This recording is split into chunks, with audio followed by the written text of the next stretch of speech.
Hey everyone, and welcome to this week's episode of Leap. As you know, the whole month of February, we are talking about sibling loss. And I will give you my trigger warning. If this is going to be a difficult conversation for you to listen to, if it could trigger you in any way, please make sure that you have someone in the room that you love and trust if you have to process any hard emotions with. Today, we have a special guest, Kristen, who is with us. And she has a difficult story to hear today. And I am deeply grateful, Kristen, that you have agreed to come on and share your story. And I know how much bravery it takes. And so thank you. And I would love for you to introduce yourself to our listeners. Okay, so I'm Kristen. I lost my 20-year-old sister in May of 2020, very unexpectedly. I have started channeling my grief and emotions through TikTok and YouTube and have put together a kind of big platform of people that are following me throughout the journey and helping me, and also other bereaved siblings that relate to and seem to be helped by some of my content.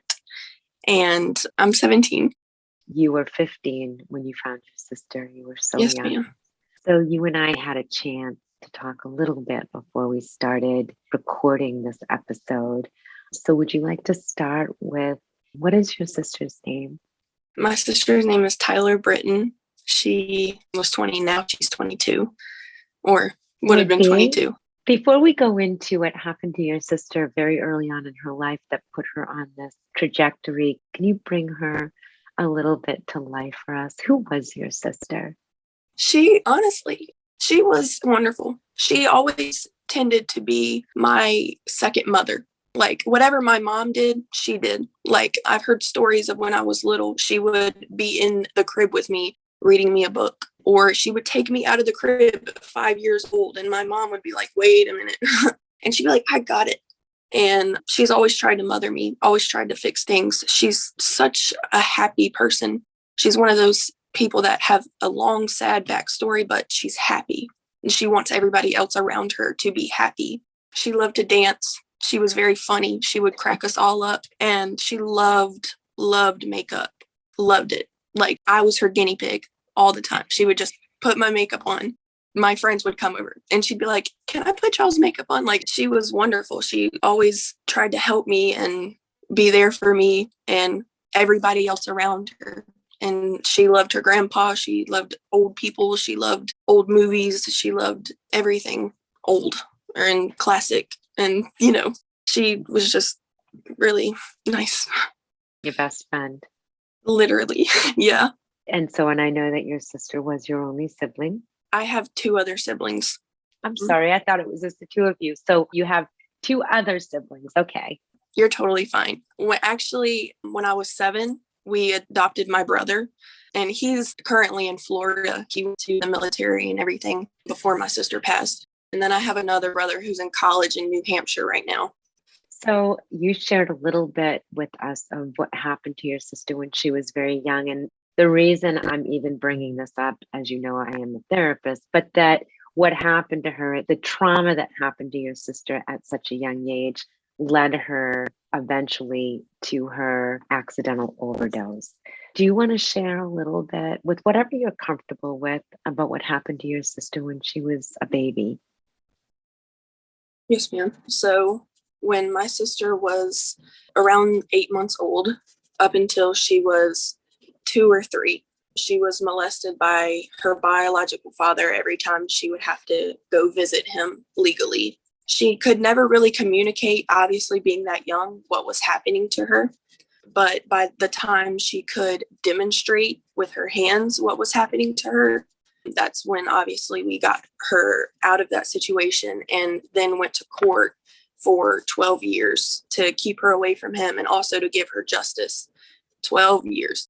Obviously, with my sister being so young and this happening to her, it messed up her brain, like literally growing and learning things like trust and how your brain does normal things, considering that was her dad and she called him dad and he was messing with her and it was hurting her. It was severe trauma. Yeah, it gave her severe anxiety, depression that affected her all throughout the rest of her life, and especially during school and social events. But 12 years, they went to court. Why did it take 12 years? Because people were supporting him. People were putting up blue bows on their mailboxes and putting up signs that said his name and said, "You're innocent." And they raised fundraisers and money for him. So in the end, it basically just went on for so long, and he didn't have to pull any time or have to pay really at all because of money and like popularity within the area. And it caused a lot of problems for my mom. People that she grew up with turned against her and put bows on their mailboxes and called her crazy and called her a liar and put newspaper articles in the newspaper about her. I have pictures of like mailboxes and signs that say, "You did it and you're not guilty." And I remember like being young and wondering, obviously at a young age, they didn't want me to know what happened.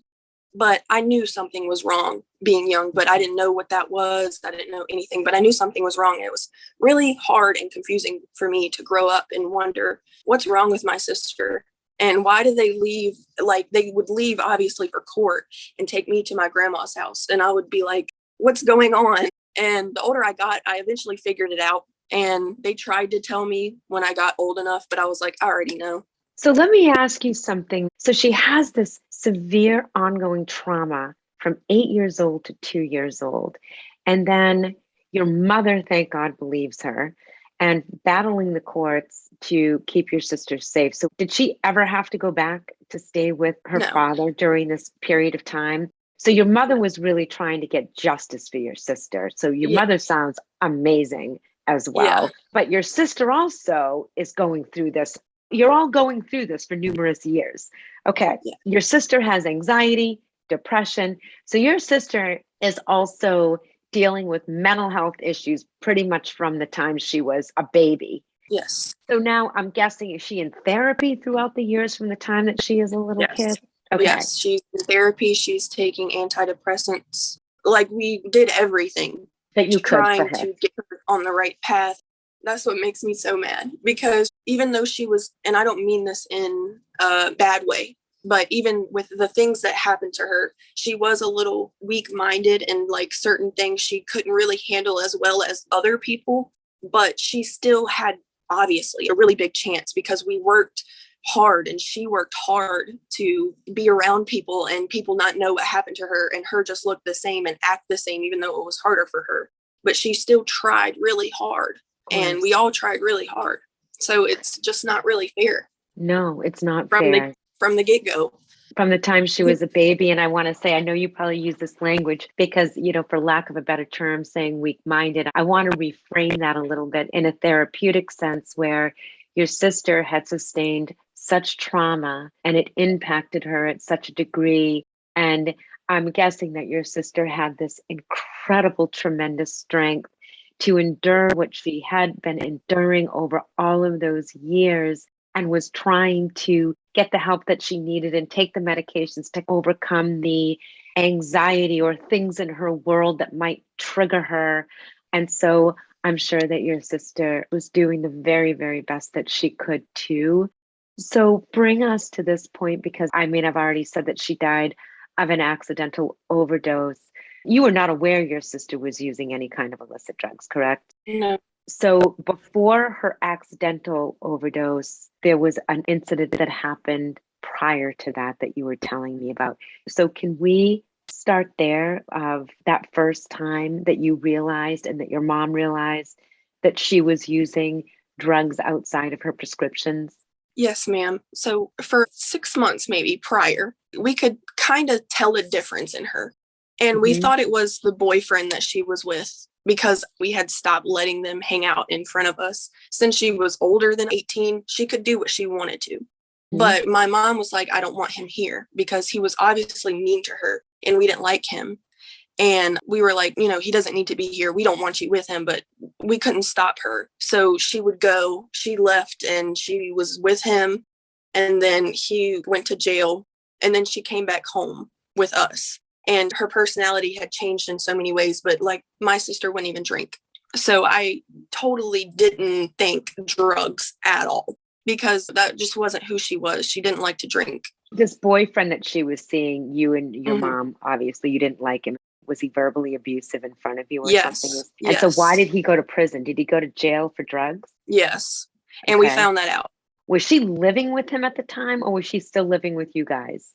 She moved out at one point and she lived with him for a couple months, and well, we still had contact with her and would see her, but she just wasn't living with us. And that whole time was like, most people know drugs change you in a negative way and make you mean, or not mean, but when you're going through withdrawals and stuff, it can just make you irritated and mad at everybody. And she was also dropping weight. But then again, I wasn't looking for that. But she came back home when he went to jail. Okay. One day, this was May 4th, she went missing.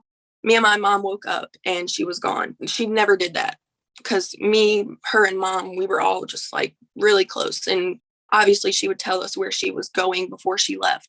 And she had left and we didn't know where her car was. And it was a long day of us crying and texting her and calling the police and trying to figure out where she went. Eventually, we got a call from a police office that she had been swerving on the road and they took her in for a DUI. And she told us that it was her anxiety medicine. And they just took it as she was on her anxiety medicine and it was making her swerve. And they looked at her eyes like she was very good at lying, like, which I am very angry with her about because she was really good at lying.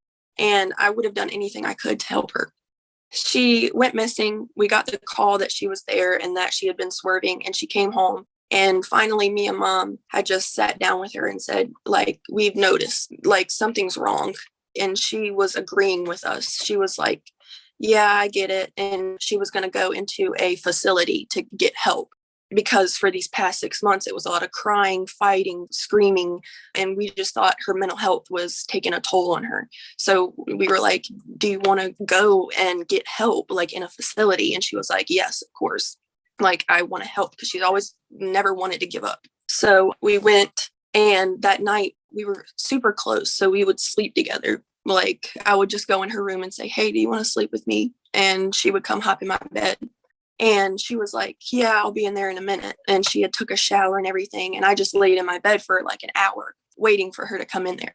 I went into her room and I didn't see her. And I checked all around. And then I went back in there and she was on the floor and she had overdosed and her lips were purple. And I felt bad for it, but I didn't know how much time I had. I knew something was wrong as soon as I went in there because she was on the floor and like her head was kind of down like this. And I picked her up by her bun and I told her about it afterwards. And I said, I'm sorry, but I didn't know what to do. And I saw her face and her eyes were shut and her lips were purple. And I ran and I got my dad. I got him and he was trying to help her. And then I called 911. And this was like at midnight, and she was saved. And she went to the hospital for about 10 days. And then she was home for 7 before she died. She told us when she came home from the hospital that this was her very first pill ever. She got it from her boyfriend's sister, and it happened to be laced with fentanyl. And her nerves were just bad, and she wanted to try something different.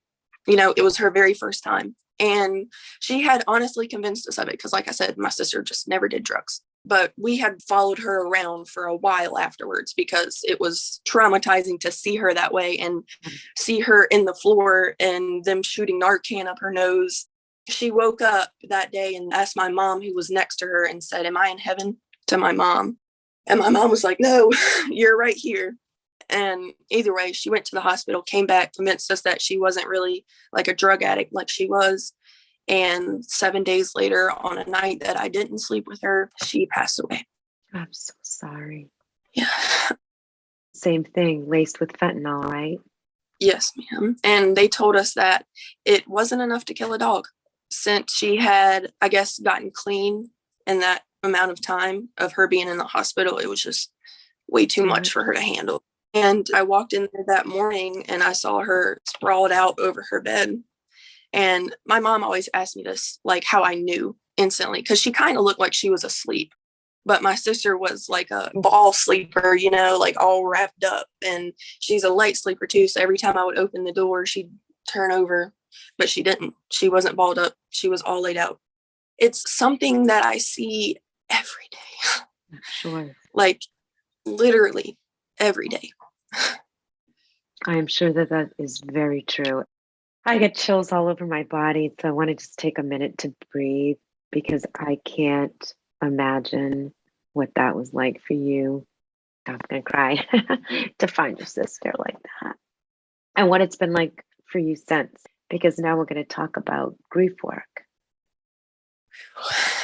Let yourself breathe, take a sip of water if you need to, because I think I told you when I interviewed people around the world, some had lost their siblings to suicide, some to cancer, some to overdoses, etc. But when I think about what you have been through, the close call of saving your sister, then you have not said any of this to me. I'm imagining you carry guilt because it happened to be the one night you didn't sleep with your sister. And we love to play the what if game when we lose somebody we love tragically.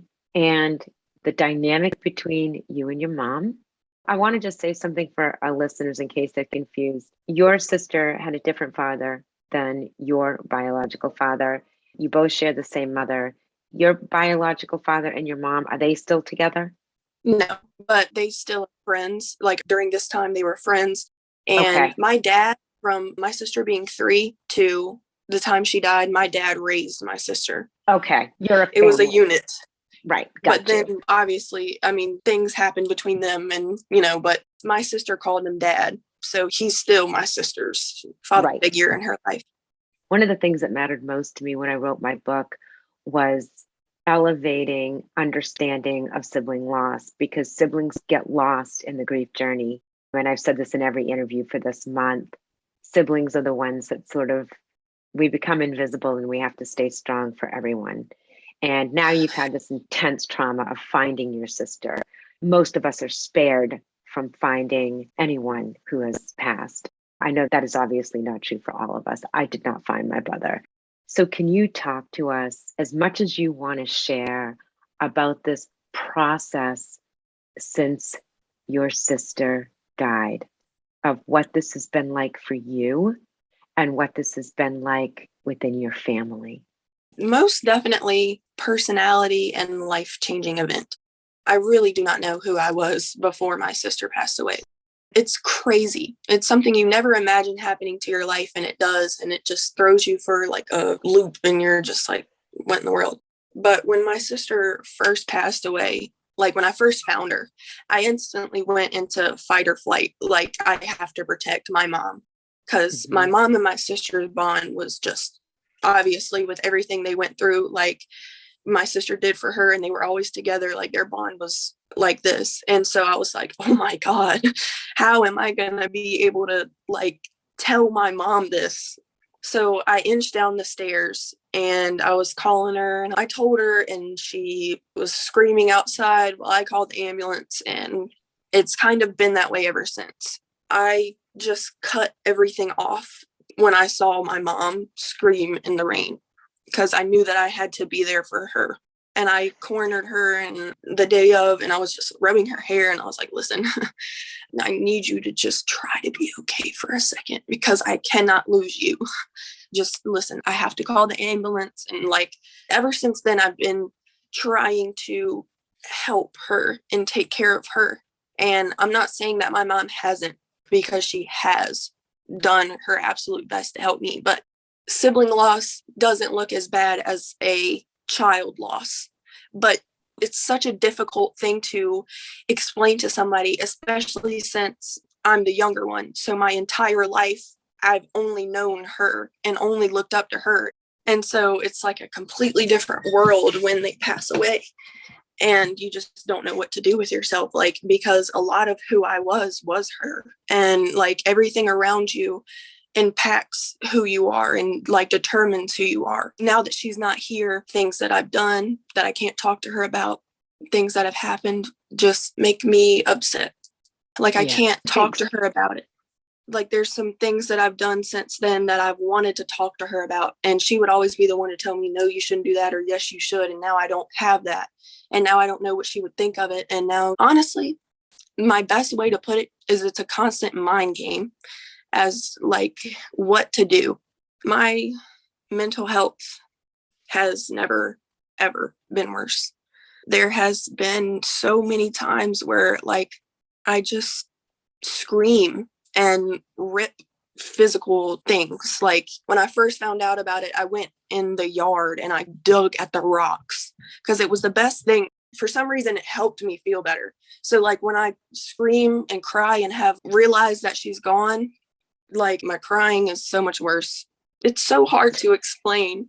I wrote a whole book about it because it's so hard to explain, because it feels like you're going insane some days.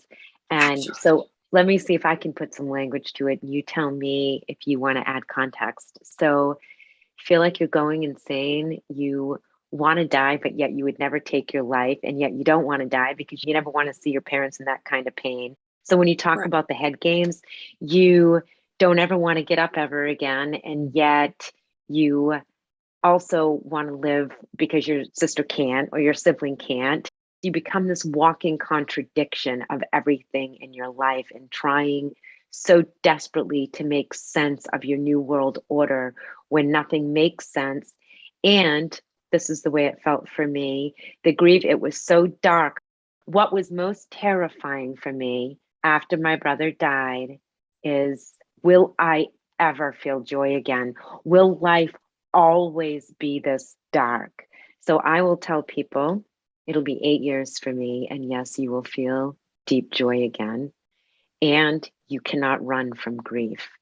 Grief is one of the most difficult processes to get through. I think we all try to run away from grief. We can do lots of things. We can drink, we can take drugs, we can do all of those things too. And I can promise you that if you choose that path, the only thing you are going to do is either harm yourself, right? But you can't run from grief. It will manifest in some way.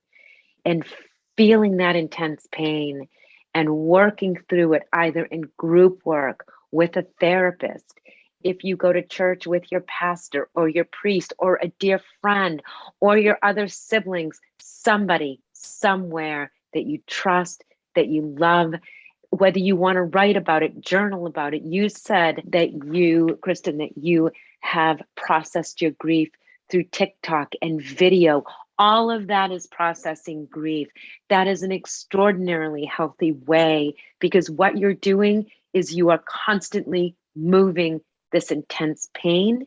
And even though I can say that you never stop grieving, it's not as though one day, when people talk about moving forward or moving on or doing the thing or healing, absolutely there is a healing journey to grief. But really what we do is weave that loss into our life. I know how you're struggling because your sister has not been gone for that long. And as I said in my last interview, there aren't any clocks or calendars. Grief, it's your own journey. What I will say is we can also get very stuck in our grief. And if you feel as though you are not making movement and you cannot wake up, and I'm talking to listeners right now, that please know there is no shame in reaching out for help. I saw a grief counselor for well over a year. So I wanted to say that. So actually, you just made a whole bunch of sense. And when I'm thinking about my journey, when my sister first passed away, and I've told this to a lot of people, I felt like I had this mental block. Like my brain wouldn't let me process it, wouldn't let me accept it, like denial, obviously, but Absolutely. I just wouldn't believe it. With all the evidence presented, I just wouldn't believe it. Like when I had to pick out her clothes and take them to where she was being, worked on. And then I swore up and down that I wasn't going to see her like after they, fixed her up, but they made me, well, they didn't make me, but I knew that if I didn't, I'd probably regret it. But I saw her and screamed at my dad, make her get up, and being young and she wouldn't get up. And like, I literally was just at the casket, like, get up, get up, get up. And with her being cold and hard and she wouldn't even it's just, so traumatizing. And school for me, like also COVID has a lot to do with this, but I haven't been really back to school since then. I tried to go back to public school when it was virtual. My anxiety that I have now, I really can't handle it, especially when teachers would talk about drugs and how you should stay away from people that do them with me in the class. And nothing like this really happens to people. So everybody pretty much knows me and what's happened to me. And people just don't get it unless it's happened to them. And then I was homeschooled and was inside my house for the whole year where she died. And also, I was obviously living upstairs with my sister, but I moved downstairs to live in the living room because I couldn't be upstairs without her and also see everything. So I moved downstairs. I couldn't go to school. I was sitting at home where she died at, looking at the stairs that I went up that day, not being able to see my mom sleep. Also, talking about my mom, she didn't handle it very well either, obviously. So in July, about 2 months after my sister passed away, my mom attempted suicide and died, but came back. And Kristen, I'm so sorry for all of this, that I can literally feel your heartache.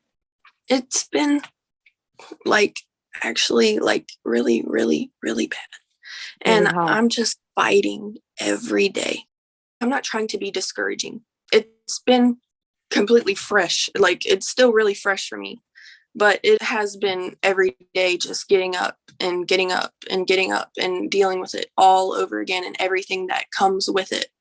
Let's talk about you and your mom. I'll say this to every single person listening on this call. I ran grief and loss groups for years after my brother's death. A parent doesn't want to live either. And it's not because they don't love their children who are still alive, right? Enough to stay alive. Their pain is so intense, they don't know how to go on and they just want to end it. Your mom tried to take her life. Thank God she was not successful.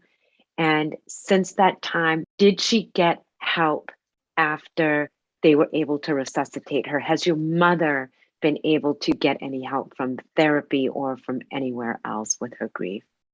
Unfortunately, not really. Okay. My mom had a really, really, really hard childhood beforehand and everything else. Like my mom lost a fiance to suicide. So my mom has been through a lot.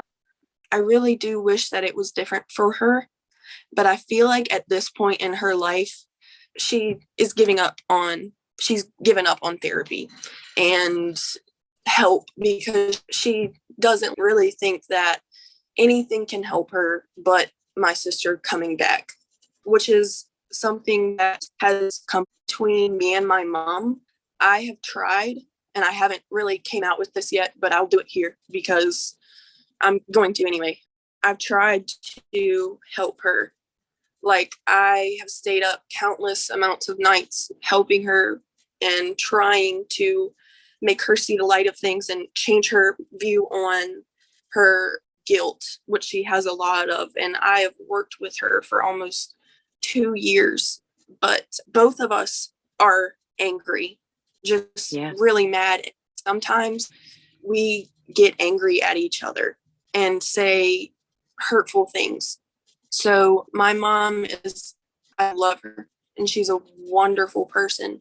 And I know she has been through the worst.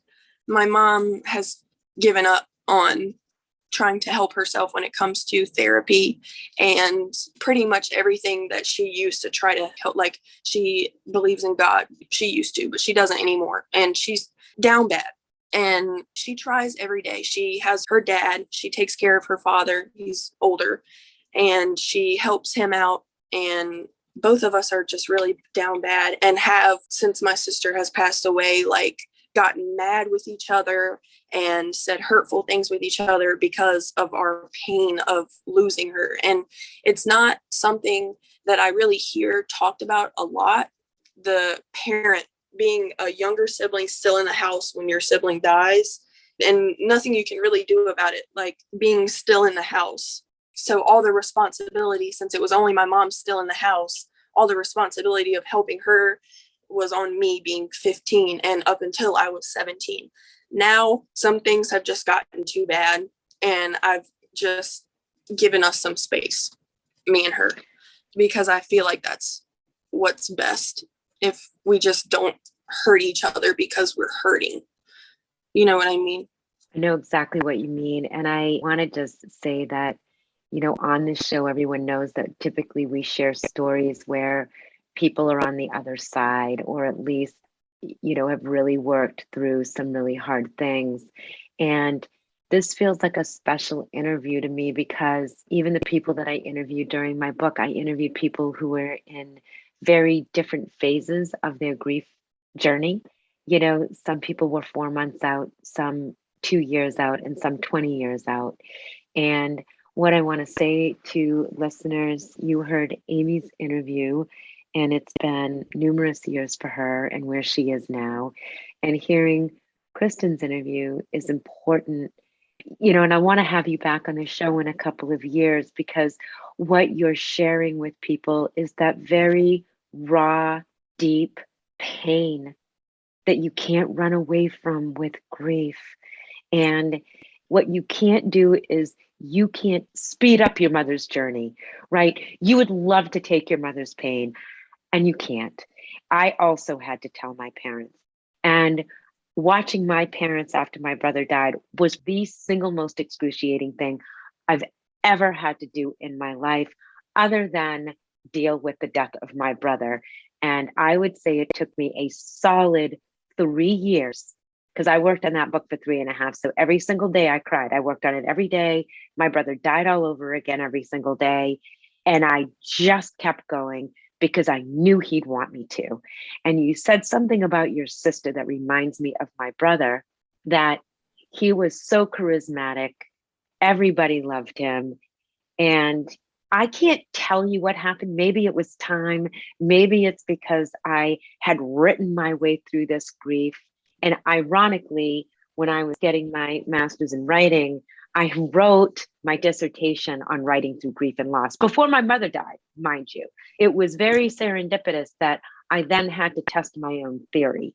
And so I am going to say to everybody out there, writing, drawing, processing the trauma in some way, whether you're talking about it, writing about it, doing something other than just keeping it all bottled up, will help you on this healing journey. Now, in terms of your mom and you and your relationship, you said that the two of you, it sounds like have made it sort of a truce to say, hey, let's take some space because you're both like these silos dealing with this incredible loss inside of your own home. Tell me how that is working for you. I don't know if it's a good idea or a bad idea, right? Because it doesn't really matter because there is no perfect way to do this. It's an ugly, messy process. But tell me how that is working out for you and your mom since you decided to give each other some space. Well, she doesn't really see it the way I do. Like, she doesn't see it the way I do at all. But I see it the way I do.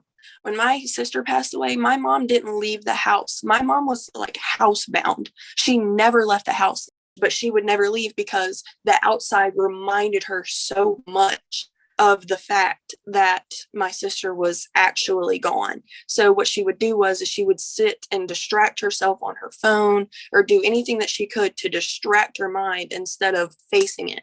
She never left. Going outside and especially into a grocery store would, in reality in the world, or seeing like the makeup section, or especially Christmas. We haven't celebrated Christmas since. She would never leave. And it would either be me and my dad to go get things that we need, like groceries or whatever. But now that I've left, it's actually made it to where she has to. She has to get out and go. And I've tried with her. Like, I tried to go with her and get her out, and I've taken her to grocery stores and I high five her. Good job. You did it today. We got it. We're going to work.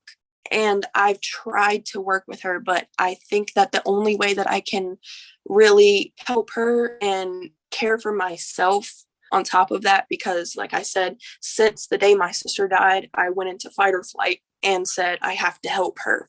I've never really taken the time to really try to help myself, or like had my space and been able to realize what's happened to me at a young age, that it's going to take a lot of processing time that I need. So I've moved in with my dad, and he's normally at work a lot. So I'm here by myself all the time, and I'm writing and coming up with ways that I can, express my grief throughout any, like, my platforms, especially just trying to figure out who it is that I am now, because I don't know. Like, it's a lot of figuring yourself out, because you lose yourself. Not only do you lose your sibling, you lose who you thought you were, whoever you were before. You lose your parents change. I don't remember who my mom was beforehand. Now she's just 100, completely just this sad person. And you watch, after your sibling dies, your parent continue to break over the course of the time. And I've seen my mom continue to break. And no matter how many times I've tried to help her and tried to sit with her, it didn't do anything, and especially wasn't helping me. So I thought that the best way, and not to mention the fact that we were angry and we can bicker at each other and say mean things that we don't mean because we're mad. Everybody does that when they're mad. And I just thought it would be the best thing to do. She doesn't really see that yet, but she's been going to grocery stores and telling me about it. And she's been going out to hang out with some of her friends and telling me about it. And even though she's a little hurt by it, I know that I hope that in a couple years she would have found herself and worked herself out, and maybe went and got the help that she needed. And also during that time, I've found myself, which I am also getting ready to start going back to school, like public. And like I said, I haven't been. So I'm trying to find myself and go back to normalcy and what a 17-year-old's life should be like. I'm just trying to work everything out. You know what I mean? Basically, what I'm saying is it's helping my mom, but hopefully one day she'll see it like I do, and it actually works out the way that I'm hoping it works out. I'm so in awe of you, because for you to have the insight, the wisdom, the strength to leave your home and focus on you and your life, because you deserve to have your own life. And it could be the best thing you've done for your mother, because not having you there, it sounds like it has pushed her a little bit to start walking among the living, as I like to say. And I want to look at you and I want to hug you. I want to say bravo for having the kind of fortitude and courage that it has taken you to do what you've done. Forget about processing grief. That in and of itself is its own Mount Everest climb. But for you to love yourself enough to move out and go take care of your soul through this is just amazing to me. And what an incredible role model you are for others that I hope are listening right now and struggling. Really, Kristen, it's incredible what you're doing. So we have gone way over, and I really would love to sit and talk to you for so much longer. Can you talk to us about your platform, how we can find you, but also how processing has helped you on your TikTok and Instagram channels? I definitely think that my platforms are definitely a parting gift, because my first video went viral on TikTok, and it was a video of her funeral, and I was getting ready for it. So basically what happened was I didn't want to go. Like I said, when my sister first died, I had this mental block and I refused to believe that it was going on. But yet I had picked her clothes out. She was getting ready to be buried, and I had a speech written up. But yet I had to get myself to get ready to go to my sister's funeral. So I was trying to think of a way to do it when I was like laying in the bathroom. And one thing that me and my sister would do a lot is I would take TikToks of her putting my makeup on. And she'd say, you can be the pretty one that I put the makeup on, and then I'll be the makeup artist and we'll just be famous. And I would be like, no, you're pretty. Like, we'll both be famous. Like, we would just talk about being famous, and we'd put a lot of work into making TikToks of her doing my makeup. So that way, maybe we would blow up one day, but never happened until after the fact. And the way that I thought I could get myself to put makeup on is if I made a video of it, of me putting my makeup on, like me and her used to do, but I did it and I wasn't as good at it. But I recorded the whole thing and I only did it to keep it, to have it, and to be able to motivate myself into getting ready and going. I have it, and it was a beautiful video. And one of the hardest things that I've had to endure since gaining followers and stuff is people thinking that I use my sister's death for clout or fame. And that's what a lot of people have said, like me recording the funeral and talking about her and posting about her. A lot of people like to say, oh, you're using her for clout and fame. And it really does get to a person. But I made the funeral video, posted it, and it went viral, and it was so unexpected. And I knew that day that it had to have come from my sister because of everything that we had talked about. And honestly, from there, it just kept going. I made a story time, like, not so much of a story time, but like basically what happened. And I had to explain everything that happened to her beforehand so they could kind of get an understanding on, what happened. And then I just posted more and more and more. And then I started posting my TikToks to YouTube. And then I started getting noticed on YouTube. And then I started making YouTube videos. And now I have 150,000 followers and a plaque. And it's just, Incredible. It's so amazing and amazing. So yes, I'm on YouTube and I talk about her up there, and I talk about sibling loss up there. I talk about mental health up there. So what we'll do, instead of you having to tell us, we'll have all of your channels, because you probably have YouTube, TikTok, and Instagram. Do you have all three of those? Yes, ma'am.